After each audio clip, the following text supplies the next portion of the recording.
Yo, are you happy? What makes you happy? So, the Harvard Institute for Adult Development just did the Gluck study, right? It went over 75 years, right? They took a control group down in Southie for the Gluck experiment, and then for the grant group, they followed a group of Harvard students over that 75-year period. And what they found is 49% of the people that lived the healthiest and happiest lives had someone that they loved, someone they could care for, a close friendship, a close bond with a sibling, a spouse, whatever the case may be.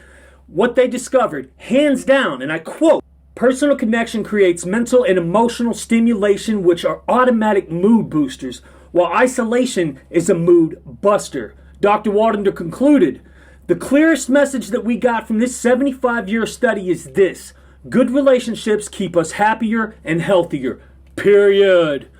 So if you're interested in learning how we can learn to live in love, then rock with me a minute as we take that journey within. What up, though? It's your boy Justin. Welcome back to the Mystical Mindstate. So I love studies like this because what it really does is reflect something that sages have been telling us since the beginning of time, since we had a written language, since we learned how to speak. If you look at every spiritual tradition, at its core, love is one of the fundamental things that they teach.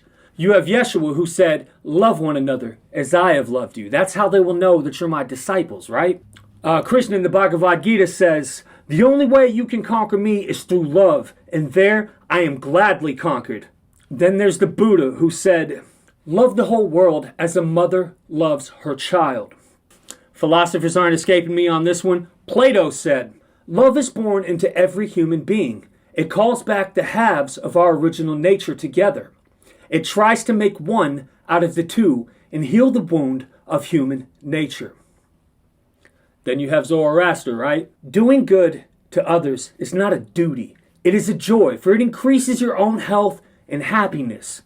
All I'm saying is that the best thing that we can do to practice spirituality and apply mysticism to our lives is to start treating everyone we come in contact like we're talking to God. Treat them with the same light and love you would treat God with. And this way we can transform the planet.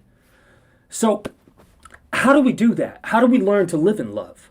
If you're anything like me, you live in America and you have a lot of judgments and a lot of reservations, a lot of biases, a lot of things that are kind of socially conditioned into us from the womb to the tomb.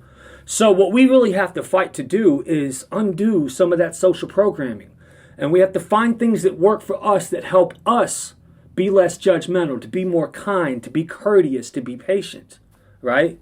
Spiritual practice is probably the slowest way to do that, but it's also the most effective because it's the longest lasting. Because what happens when you start to meditate every day is you get that psychic shift, right? So what I've been doing is following the examples of Jewish mystics specifically. Like I like to put the letter Aleph at my heart and then just breathe in through my nostrils and feel that letter Aleph just pulsing light through my entire being. I do this until I'm completely full of light. Now I want you to try this with me for a second because I'm going to give you a really, really simple one, okay? Kind of just sit up, put your hands on your knees, and breathe in for a couple of rounds. Go deeply, like. All right, I'm going to give you a counter in the quarter. Just keep going.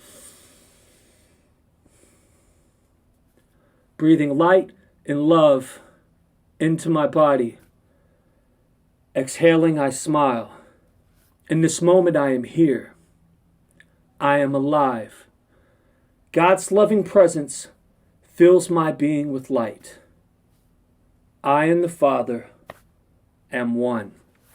At some point, I'll get really, really in depth and share actual guided meditations with you guys. I just wanted to give you a quick rundown of one that you could do in the morning right here and right now. You can start today. That'll actually bring that desire to love and put others first and see the union of humanity to the forefront of your mind. Prayer is also another beautiful way to do that. One of the Rosicrucian philosophers, Dr. Lonnie Edwards, has this beautiful prayer that I use every single morning. Like if you look right here, I got this little spirit manual, right? And fortunately for all of us, I already have it pockmarked. You see right there? See how I got the Aleph? Yeah, this is part of a whole routine that I do every morning, right? So the prayer is really simple. I want you to Pay attention to this counter, because this is the way you need to pray too. You need to internalize those words. Let it become a form of mantra, something that you really let soak into your heart, right? So Dr. Lonnie's prayer reads, God of my heart, in the silence of the day that dawns, I come to ask of you peace, wisdom, strength. Today may I look at the world with eyes filled with love. May I be patient, kind, understanding, and wise. May I see your children beyond appearances as you yourself see them, and therefore only see good in each one. Close my ears to slander. Keep my tongue free from malicious words. May only thoughts of blessings remain in my mind. May I be so kind and so joyous that all those who approach me feel your presence. Clothe me with your beauty, God of my heart, that throughout this day I may reveal you. Thank you, God, and so it is. There's really nothing to this, guys. That's about as straightforward as it gets. From that point, what you want to do is actually take these lessons with you into the world. You want to use prayer as a way to anchor yourself. You want to use meditation as a way to anchor yourself, to ground you in the moment. When you feel yourself wanting to be judgmental, when you feel those thoughts coming up, you can pause, breathe in deeply, and exhaling, smile. You want to pause for a moment, breathe in, breathing life into my body, exhaling, I smile. In this moment, I am here. In this moment, I am alive.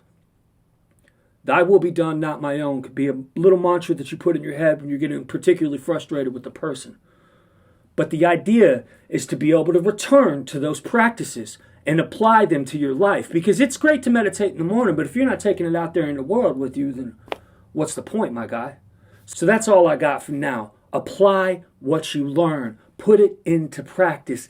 Be the light and love that you want to experience in the world. The more you do this, the more you experience light and love. Peace.